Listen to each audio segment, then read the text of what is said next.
जय श्री महाकाल। महाकाली कवच। महाकाली कवच एक अपने में एक ब्रह्मास्त्र की तरह सुरक्षा प्रदान करने वाला कवच होता है। इनको धारण करने वाला या इन्हें बनाने वाले व्यक्ति बिल्कुल शैतानी शक्ति, भूत प्रेत बाधा, शत्रु संहारक इनके सामने टिक ही नहीं पाते हैं। काली कवच बहुत ही शक्तिशाली होते हैं, पर इन्हें बनाने की मंत्र विद्या और उनकी कृपा होनी चाहिए। जब तक कृपा ना हो तब तक यह निर्माण नहीं किए जा सकते हैं। जो चीज़ अगर माता काली का, अगर आपके ऊपर माता काली का कृपा है, उनकी अनुकंपा, उनकी भक्ति आपके ऊपर है, तो आप राख उठा के उनका नाम लेके सामने वाले को, व्यक्ति को दे दोगे। उसका भूत हो, प्रेत हो, जिन्न हो, खबीस हो, किया हो, कराया हो, शत्रु बाधा है, सबसे पीछा उसका छूट जाएगा और वो मुक्त हो जाएगा। अन्यथा करने वाले कोई नींबू घुमाते हैं, कोई पत्तल घुमाते हैं, कोई कील घुमाते हैं, कोई क्या घुमाता है, कोई आग, कोई कपूर, सब भूत प्रेत बाधाओं के लिए घुमाते रहते हैं। ये शैतानी शक्तियाँ इतना आसान नहीं होती हैं जितना लोग बताते रहते हैं। इतने आसान नहीं होती हैं कि आपने कुछ घुमा दिया, फेंक दिया, बग गई। घुमा के देखो तो सही, आप उस चीज़ को मानो बिल्कुल जो बता रहे हैं लोग, उनको उसको घुमा के तो देखो क्या ठीक हो पा रहे हो। बताना अलग विषय होता है और ठीक करना अलग विषय होता है। कोई काम खराब हो जाता है तो किसी को बताता भैया ऐसे ऐसे कर लो, जब करने जाओ ऐसे ऐसे ना, तब पता चलता है कि हाँ कैसे किया जाता है। इतने इसमें इन्वॉल्व होते हैं कि अच्छे अच्छे जानकारों के, जो भी देख रहे हो, आपने बहुत लोगों को देखा होगा कि ऐसे भूत प्रेत शैतान आ जाते हैं कि अच्छे अच्छे के छक्के छुड़ा जाते हैं। किसी के पास जाओ, उनकी विधि होती है इन्हें पकड़ना, हटाना, जब तक ये गुण आपको ना आते हों। इसी प्रकार में आती है काली कवच। काली कवच के लिए बिल्कुल काली माता की कृपा होनी चाहिए। जब माता काली की कृपा होती है तो उन्हीं के मंत्रों द्वारा सिद्ध किए जाते हैं, जो कि सुरक्षा के लिए होते हैं। आप उसमें कई वस्तुओं का समागम कर सकते हो और उन वस्तुओं को एक हवन द्वारा, माँ काली को आप सात्विक तरीके से पूजते हो या तामसिक तरीके से, ये रहता है कि आपने माता काली को किस विधि द्वारा प्रसन्न कर रखा है, तामसिक तरीके से या सात्विक तरीके से।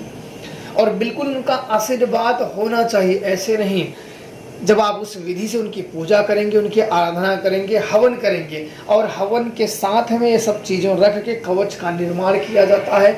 फिर उन मंत्रों द्वारा उनको अभिमंत्रित किया जाता है। जो आपके मंत्र जो सिद्ध है, जो गुरु द्वारा दिए हैं, जिस मंत्रों का गुरु ने भी इस्तेमाल किया हो, वही मंत्र आपके पास हो।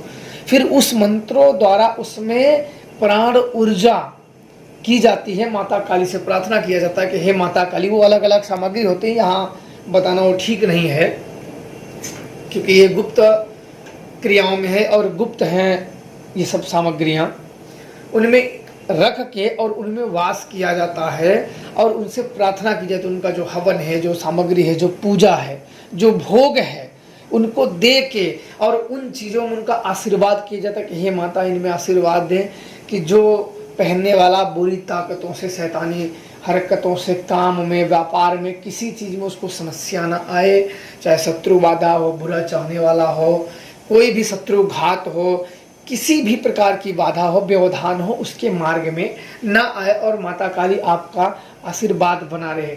ये कवच होते हैं कुछ समय के लिए, बहुत होते हैं 6 महीने, साल भर। ऐसा नहीं कि एक बार आप पहन लिए तो जिंदगी भर काम करेंगे। ये मंत्र होते हैं। मंत्र कुछ समय के बाद आप कहीं चलाओगे तो अपना वो प्रभाव छोड़ने लगता है, तो उसको फिर बनाया जाता है। ताकि अगर ये कवच व्यक्ति ऐसे बना लेते हैं, काली कवच बहुत ही अपने आप में एक शक्तिशाली होते हैं, ब्रह्मास्त्र की तरह होते हैं।